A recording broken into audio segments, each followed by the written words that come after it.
Hi అండి, నేను మీ Vahini. Welcome to our channel Tarak Vahini TET and DSC. ఈ ఛానల్లో ఏపీ టెట్ డిఎస్సి సిలబస్ పై ఎవ్రీడే వీడియో క్లాస్ అనే ఉంటాయి. అండ్ వాటిపైన ఎయిమ్ ఫర్ డిఎస్సి అనే టెలిగ్రామ్ గ్రూప్లో every Sunday 7:30 PM weekly test అనేది ఫ్రీగా ఉంటుంది. ఇంకా ఎవరైనా ఛానల్ని సబ్స్క్రైబ్ చేసుకోకపోతే వెంటనే సబ్స్క్రైబ్ చేసుకోండి. మన పాత క్లాసెస్ అన్నీ చూసి మీకు నచ్చితే. ఈరోజు మనం చెప్పుకోబోయే టాపిక్ ఏంటంటే 7th క్లాస్ మ్యాథ్స్ సెమ్ 2లోని చాప్టర్ 11 సౌష్ఠవం. ఇప్పటి వరకు మనం మ్యాథ్స్కి సంబంధించి 3rd క్లాస్ నుంచి 6th క్లాస్ వరకు ఈచ్ అండ్ ఎవ్రీ సమ్ చెప్పాము. అలాగే మ్యాథ్స్ ప్లేలిస్ట్లో 3rd to 5th ఒక ప్లేలిస్ట్, 6th క్లాస్ మొత్తం ఒక ప్లేలిస్ట్, మొత్తం న్యూ సిలబస్ చెప్పడం జరిగింది. అలాగే 7th క్లాస్ నుంచి ఏం చేస్తున్నామంటే చాప్టర్ వైజ్ చెప్తున్నాం అనమాట. అంటే మనకి మ్యాథ్స్లో ఉండే 6 చాప్టర్స్: సంఖ్యామానం, అంకగణితం, రేఖాగణితం, బీజగణితం, క్షేత్రగణితం, సాంఖ్యాశాస్త్రం. ఈ 6 చాప్టర్స్ని డివైడ్ చేసుకొని ఒక్కొక్క చాప్టర్లో 7th క్లాస్ 8th క్లాస్లో ఏ లెసన్స్ ఉన్నాయి, ఆ విధంగా 6 చాప్టర్స్ని చెప్పడం జరుగుతుంది. 7th క్లాస్ విషయానికి వస్తే అన్నీ అయిపోయినాయి. ఈ 2 చాప్టర్స్ మాత్రమే ఉన్నాయన్నమాట. అంటే ఈ 2 చాప్టర్స్ చెప్పేస్తే మనకి 7th క్లాస్లో ఉన్న 13 చాప్టర్స్ కూడా పర్ఫెక్ట్గా కంప్లీట్ చేసుకున్నట్టు, ఈచ్ అండ్ ఎవ్రీ సమ్ చెప్పేసినట్టు అయిపోతుంది. ఆ తర్వాత మనం 8th క్లాస్లో ఒక 5 చాప్టర్స్ ఉన్నాయి రిమైనింగ్, అవి చెప్పేస్తే మనకి 8th క్లాస్ వరకు కూడా మ్యాథ్స్ అనేది text book, note book, each and every some examples అన్నీ చెప్పేసినట్టు. ఓకే, సో ఈరోజు మనం సౌష్ఠవం అనే చాప్టర్ గురించి డిస్కస్ చేసుకుందాం. ఈ చాప్టర్లో మనకి చాప్టర్ మొత్తంలో ఉన్న అంశాలన్నీ ఏంటో ఇక్కడ మనం చూద్దాము. ఇప్పుడు ఏదైనా ఒక పటం ఉంటే ఆ పటాన్ని 2 భాగాలుగా తీసుకుంటే ఆ 2 భాగాలు ఏకీభవించే విధంగా మనం మడత పెట్టగలిగితే, అలా మడత పెట్టే రేఖ ఉన్నట్లయితే ఆ పటానికి రేఖా సౌష్ఠవం ఉంటుందన్నమాట. ఫర్ ఎగ్జాంపుల్ ఇప్పుడు చూద్దాం. ఇది పటం అనుకుంటే ఈ పటాన్ని 2 వైపులా ఈక్వల్గా వచ్చేలాగా మధ్యలో మడత పెట్టగలిగాం. సో ఈ 2 కూడా ఈక్వల్గా ఏకీభవించాయి. దీంతో ఇది ఈ 2 కూడా ఇలా మడత పెడితే ఏకీభవించాయి అనమాట. అలా 2 భాగాలు ఏకీభవిస్తే మడత పెట్టగలిగితే ఆ రేఖని మనం రేఖా సౌష్ఠవం అంటాం. అలాగే ఆ రేఖలని మనము అక్షాలు అని కూడా పిలుస్తాం అన్నమాట. సో ఇవి పిక్చర్స్. అలాగే చూడొచ్చు, ఈ బొమ్మను కూడా మనం ఈక్వల్గా మడత పెట్టగలం. సో ఈ ఆర్కిటెక్చర్ను కూడా మధ్యలోకి డివైడ్ చేసి రెండింటిని కూడా ఏకీభవించేలాగా మడత పెట్టగలం. సో అక్కడ ఉద్దేశం ఏంటంటే 2 కూడా ఈక్వల్గా ఏకీభవించాలన్నమాట. నెక్స్ట్ ఈ 2 కూడా ఏకీభవిస్తున్నాయి మధ్యలో. అలా అనుకొని ఇలా మధ్యలో గీత గీసారనుకోండి, అప్పుడు మడత పెట్టారనుకోండి, అవి ఏకీభవిస్తాయా? ఏకీభవించు. ఎందుకు? ఇటు తల ఉంది, ఇటు తోక ఉంది, ఏకీభవించదు. అదే ఇలా గీసారనుకోండి, ఈ తల ఒక భాగం, ఇంకొక భాగం 2 ఏకీభవిస్తాయి, ఈ 2 ఏకీభవిస్తాయి, ఈ 2 ఏకీభవిస్తాయి. టోటల్గా పటం అంతా కూడా ఏకీభవిస్తుంది అన్నమాట. సో అలా 2 భాగాలుగా విభజించి ఆ 2 మడత పెట్టేటప్పుడు అవి ఏకీభవిస్తున్నట్లయితే అవి సౌష్ఠవాన్ని కలిగి ఉన్నాయని అంటాము. ఆ మధ్యలో గీత మనం గీయగలిగినట్లయితే దాన్ని రేఖా సౌష్ఠవం అని అంటాం. సో ఇక్కడ చూడొచ్చు, ఒక పటం యొక్క 2 భాగాలు ఒకే విధంగా ఉండేటట్లు ఒక రేఖ వెంబడి ఈ రేఖ వెంబడి పటం మడత పెట్టి ఉంటే ఆ పటానికి రేఖా సౌష్ఠవం ఉంటుంది అని అర్థం. ఇక్కడ చూడొచ్చు, ఈ డిజైన్స్ని కూడా మనము చూసారా, ఇటు నుంచి ఎలా మడత పెడితే ఈ 2 ఏకీభవిస్తాయి, ఇటు నుంచి ఎలా మడత పెడితే ఇవన్నీ ఏకీభవిస్తాయి. ఓకే, అలాగే మనకి క్రమ బహుభుజులు ఉంటాయి, మరి వాటి సౌష్ఠవ రేఖలు ఎలా? ఇలా పిక్చర్ చూసి అయితే మనం చెప్పవచ్చు, ఓకే దీనికి ఒకటి ఉంది, సో దీనికి ఒకటి ఉంది, దీనికి ఒకటి ఉంది, ఇలా ఒక్కొక్క సౌష్ఠవ రేఖ అనేది ఉంది అని. మరి క్రమ బహుభుజులకి ప్రతి దానికి కూడా ఎన్ని రేఖలు ఉంటాయి, ఎలా చెప్పొచ్చు అని అంటే ఇప్పుడు చూద్దాం.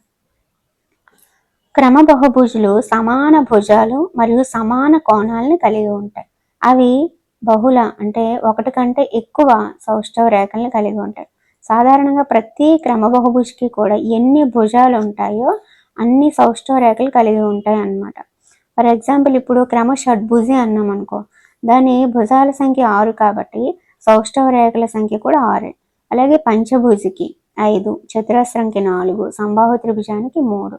ఈ విధంగా మనకి క్రమ అంటే ఏంటి? భుజాలు కోణాలు సమానంగా కలిగి ఉండేది అని. కాబట్టి వాటికి సౌష్ఠవ రేఖలు కూడా ఈక్వల్గా ఉంటాయి అన్నమాట. అంటే ఎన్ని భుజాలు ఉంటాయో అంత ఈక్వల్గా సౌష్ఠవ రేఖలు కూడా ఉంటాయి. దర్పణ ప్రతిబింబం సౌష్ఠవానికి దారితీస్తుంది. ఇప్పుడు మనము దేన్నైనా అద్దం ముందు పెడితే అద్దంలోది బయటది ఒకేలా కనిపిస్తుంది, కాబట్టి అది సౌష్ఠవానికి దారితీస్తుంది. దీని కింద ఎడమ కుడి అనే దిశను మాత్రం మనం జాగ్రత్తగా చూసుకోవాలి, ఎందుకంటే అద్దంలో లెఫ్ట్ రైట్ రైట్ లెఫ్ట్గా ఉంటుంది కాబట్టి. భ్రమణం ఒక వస్తువును ఒక స్థిర బిందువు చుట్టూ తిప్పుతుంది. ఈ స్థిర బిందువు భ్రమణం యొక్క కేంద్రం అవుతుంది.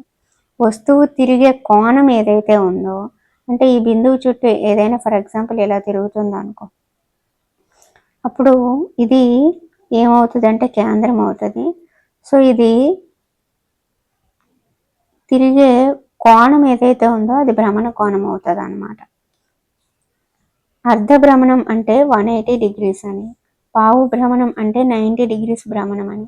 భ్రమణం సవ్య దిశలో లేదా అపసవ్య దిశలో ఉండొచ్చు, అంటే ఇటు నుంచి ఇటైనా తిరగచ్చు, ఇటు నుంచి ఇటైనా తిరగచ్చు, ఎలాగైనా తిరగచ్చు అనమాట. ఫర్ ఎగ్జాంపుల్ ఇక్కడ మనము ఒక బాక్స్ వేసుకుందాం. ఈ బాక్సు దీని చుట్టూ తిరుగుతూ ఉందనుకో, అయితే అది ఏ దీంట్లో తిరిగినప్పుడు సేమ్ పొజిషన్కి వచ్చిందో, ఎంత కోణంతో తిరిగినప్పుడు, ఏ భ్రమణం అంటే పావు భ్రమణంతో తిరిగినప్పుడు సేమ్ పొజిషన్కి వచ్చిందా, అలాగే అర్ధ భ్రమణంతో తిరిగినప్పుడు సేమ్ పొజిషన్కి వచ్చిందా, లేదా మొత్తం టర్న్ అయిన తర్వాత సేమ్ పొజిషన్కి వచ్చిందా, అది చూసి దాని భ్రమణాన్ని మనం చెప్పాలన్నమాట. అది సవ్య దిశలో ఉండొచ్చు, అపసవ్య దిశలో కూడా ఉండొచ్చు. ఇప్పుడు చతురస్రమే ఉంది, చతురస్రం 4 వైపులు ఈక్వల్గానే ఉంటుంది కదా. సో ఇప్పుడు ఈ చతురస్రం అనేది ఒక పావు భ్రమణం చేసింది, అంటే ఒక 90 డిగ్రీస్ తిరిగింది. సో ఇక్కడ నుంచి ఇలా తిరిగింది, ఇలా తిరిగితే దాని వాల్యూ ఫస్ట్ వాల్యూతో ఏకీభవిస్తుందా, సేమ్ అలానే ఉంటుంది. అంటే చతురస్రం అనేది పావు భ్రమణం చేస్తే అది మళ్ళీ ముందు పొజిషన్కి వచ్చేస్తుంది అన్నమాట. సో దానికి భ్రమణ సౌష్ఠవం ఉంది, అలాగే దాని భ్రమణ సౌష్ఠవ పరిమాణం ఎంత అని కూడా మనకు అడగచ్చు. అంటే అది ఎన్నిసార్లు, అంటే పూర్తిగా రొటేట్ అయ్యే టైంలో ఎన్నిసార్లు అలా సేమ్ పొజిషన్ని పొందుతుందో కూడా మనం చూడొచ్చు అనమాట. అంటే 90 డిగ్రీస్కే సేమ్ పొజిషన్ పొందింది, ఇంకో 90 డిగ్రీస్కి మళ్ళీ పొందుతుంది, అప్పుడు అర్ధ భ్రమణం అంటే 180కి 2 టైమ్స్ పొందుతుంది. అలా మొత్తం రౌండ్గా తిరగాలి అంటే టోటల్ ఏంటి 360 డిగ్రీస్ కదా. అంటే మొత్తం ఎన్నిసార్లు తన మొదటి పొజిషన్ని పొందుతుంది అంటే 4 టైమ్స్ పొందుతుంది. అంటే దీని యొక్క సౌష్ఠవ పరిమాణం ఎంత అని మనం చెప్పొచ్చు అంటే 4 టైమ్స్ తన ముందు పొజిషన్ని పొందుతుంది కాబట్టి 4 అని చెప్పొచ్చు. ఇప్పుడు అర్థమవుతుంది కదా, ఏ కోణం దగ్గర ఏ భ్రమణం దగ్గర అయితే అది దాని ముందు పొజిషన్ని పొందుతుందో అది దాని భ్రమణ కోణం అంటారు.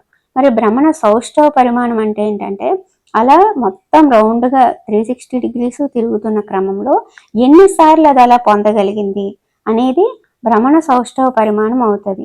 ఏ భ్రమణం దగ్గర అది ముందు పొజిషన్ని పొందిందో దాన్ని భ్రమణ కోణంగా తీసుకోవచ్చు. పావు భ్రమణం దగ్గర పొందిందా, అర్ధ భ్రమణం దగ్గర పొందిందా, అది సవ్య దిశ అవ్వచ్చు, అపసవ్య దిశ కూడా అవ్వచ్చు అన్నమాట. సో ఇది భ్రమణం కోసం మీకు అర్థమైందని అనుకుంటున్నాను. ఒక పూర్తి భ్రమణం అంటే 360 డిగ్రీస్ కదా. ఒక వస్తువు సరిగ్గా అదే విధంగా ఎన్నిసార్లు కనిపిస్తుందో ఆ సంఖ్యని భ్రమణ సౌష్ఠవ పరిమాణం అంటారు. చతురస్రానికి భ్రమణ సౌష్ఠవ పరిమాణం 4, అలాగే సమబాహు త్రిభుజానికి 3 అన్నమాట, 3 టైమ్స్ పొందుతుంది. ఓకేనా. నెక్స్ట్, కొన్ని ఆకారాలు ఈ అక్షరం వలె సౌష్ఠం యొక్క ఒకే ఒక సౌష్ఠవ రేఖను కలిగి ఉంటాయి. సో దీనికి ఒకే ఒక సౌష్ఠవ రేఖ ఉంటుంది. ఇలా గీస్తే మాత్రమే, అంటే మిడిల్ లైన్లో గీస్తే మాత్రమే అది సౌష్ఠవాన్ని పొందుతుంది. కొన్నింట్లో ఎస్ అనే అక్షరంకి వలె భ్రమణ సౌష్ఠవం మాత్రమే కలిగి ఉంటుంది. అంటే అది తిరిగిన తర్వాత మళ్ళీ సేమ్ పొజిషన్ని పొందగలిగే భ్రమణ సౌష్ఠవం మాత్రమే కలిగి ఉంటుంది, కానీ సౌష్ఠవ రేఖ మాత్రం దానికి ఉండదు అనమాట. దానికి సౌష్ఠవ రేఖలు ఉండవు. హెచ్ అనే దానికి 2 సౌష్ఠవ రేఖలు ఉంటాయి. ఇలా మనకి ఇంగ్లీష్ లెటర్స్లో కూడా కొన్నింటికి ఒక సౌష్ఠవ రేఖ కలిగి ఉంటారు, కొన్నిటికి 2 ఉంటాయి, కొన్నిటికి అసలు పూర్తిగా ఉండవు అనమాట. అలాంటి లెటర్స్ అన్నింటి గురించి కూడా మనము ఇప్పుడు డిస్కస్ చేసుకుందాం. అలాగే రోజువారీ జీవితంలో తరచుగా ఉపయోగించబడుతుంది అనమాట ఈ సౌష్ఠవం. ఇది మనకు అందించే అందమైన డిజైన్ల కారణంగా సౌష్ఠవం యొక్క అధ్యయనం చాలా ముఖ్యమైనది. ప్రతి దాంట్లో కూడా ఇప్పుడు మనము ఏది తీసుకున్నా సరే, ఫర్ ఎగ్జాంపుల్ చీరలో ఉన్న డిజైన్ తీసుకున్నా సరే, అది సౌష్ఠవాన్ని కలిగి ఉంటేనే అది మనకు అందంగా కనిపిస్తుంది అనమాట. ఓకేనా, ఇక్కడొకటి అక్కడొకటి అక్కడొకటి ఇంకొక ఆర్డర్ లేకుండా డిజైన్ ఉంటే అది బాగోదు అనమాట. కాబట్టి ఈ సౌష్ఠవం అనేది ప్రతి దాంట్లో కూడా మనకి ప్రాముఖ్యతను సంతరించుకుంది. కాబట్టి దీని గురించి తెలుసుకోవాల్సిన అవసరం ఉంది. కాబట్టి ఇక్కడ మనకి సౌష్ఠవం అనే అధ్యాయం పెట్టడం జరిగింది. అలాగే క్రమ బహుభుజికి ఎన్ని సౌష్ఠవ రేఖలు ఉంటాయని చెప్పాను. అలాగే ఇంగ్లీష్ లెటర్స్కి కూడా ఒక్కొక్క దానికి ఒక్కో విధంగా ఉంటాయని చెప్పాను. అలాగే భ్రమణ సౌష్ఠవం అంటే ఏంటి, భ్రమణ సౌష్ఠవ పరిమాణం అంటే ఏంటి, అలాగే భ్రమణ కోణం అంటే ఏంటి కూడా మనము డిస్కస్ చేసుకున్నాము. ఒక్కసారికి అర్థం కాకపోతే మళ్ళీ ఒకసారి వినొచ్చు, తప్పేం లేదు. తెలుసుకోవడం ఇంపార్టెంట్.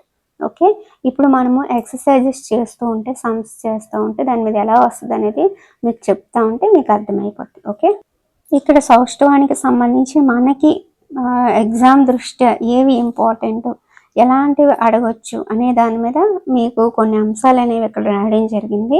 అవన్నీ మీరు క్లియర్గా తెలుసుకుంటే ఇంక ఈ చాప్టర్ కంప్లీట్ అయిపోతుంది. ఓకే, సో సౌష్ఠవం తక్కువ రేఖాఖండాలతో ఉన్న బహుభుజి ఏది అంటే త్రిభుజం అండి.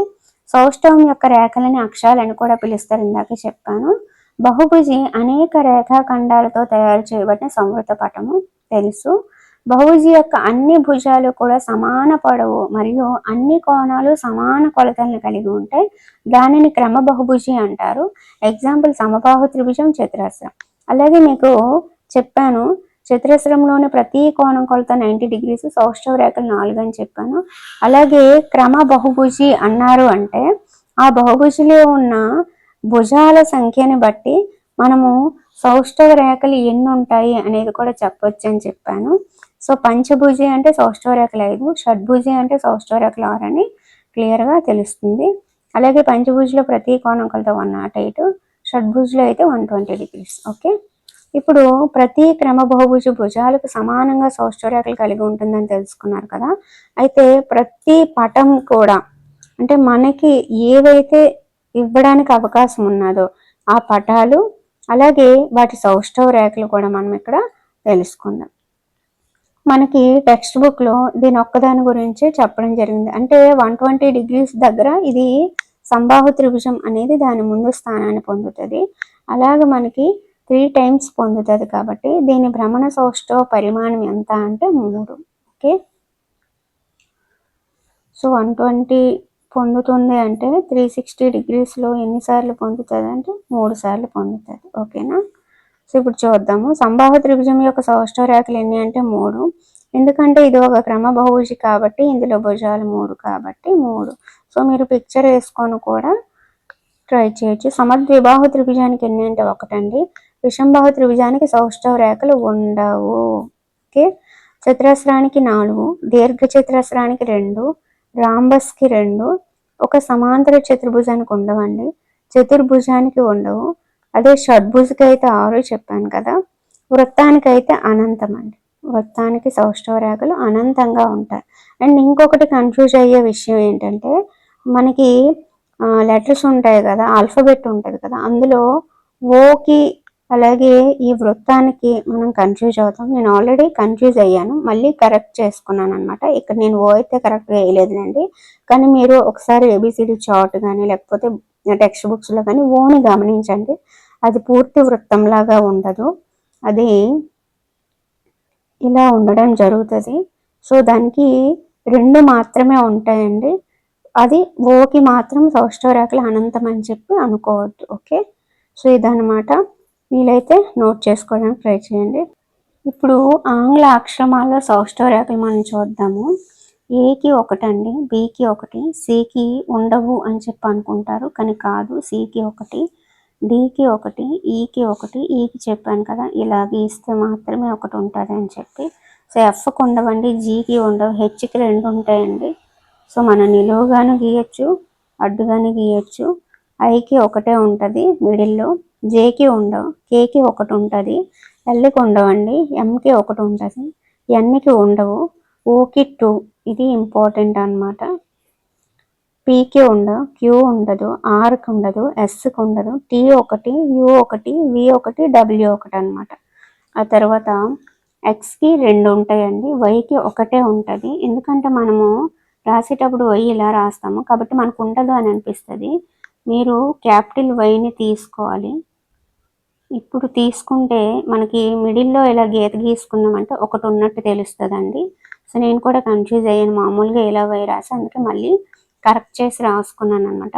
సో మీరు ఎప్పుడైనా సరే వైని ఇలా ఊహించుకోండి, అప్పుడు మీకు ఒకటి ఉంది సౌష్ఠవ రేఖ అని అర్థమవుతుంది. సో జడ్డుకు ఉండదండి. ఈ విధంగా అయితే అంటే ఒకటి వచ్చిన ఆంగ్ల అక్షరాలు, సౌష్ఠవ రేఖ ఒకటిగా కలిగి ఉన్న ఆంగ్ల అక్షరమాలలోని లెటర్స్ ఎన్ని అని మీకు అడగొచ్చు. సో అలా కూడా మీరు కౌంట్ చేసుకోవచ్చు. అలాగే జీరోలు వచ్చినవన్నీ, 2 వచ్చింది ఎన్ని, పూర్తిగా రానివన్నీ, ఇలా కూడా మీరు ఇవన్నీ కూడా గుర్తుపెట్టుకోవాలి. ఓకేనా. నెక్స్ట్ ఇప్పుడు పరావర్తన సౌష్ఠవము అంటే ప్రతిబింబం ఒకేలా ఉండేది. అంటే ఇప్పుడు మనం అద్దం పెట్టుకున్నాం అనుకో, అద్దంలోనూ బయట ఒకేలా కనిపించేవి, ప్రతిబింబం ఒకేలా ఉంటుంది ఏవి అని నేను ఇక్కడ రాసుకున్నాను అనమాట. ఫర్ ఎగ్జాంపుల్ నిలువు అద్దం పెట్టుకున్నాం, నిలువు అద్దం అంటే ఇలా ఉంటుంది, నిలువు అద్దం అంటే ఇలా ఉంటుంది. సో ఇలా పెట్టి నేను చూసుకోవాలన్నమాట. అలాగే సమాంతర అద్దం, ఓకేనా, అండ్ సమాంతర నిలువు రెండిట్లో కూడా ఒకేలా ఉండేవి అన్నమాట. సో ఇప్పుడు మనం చూద్దాము.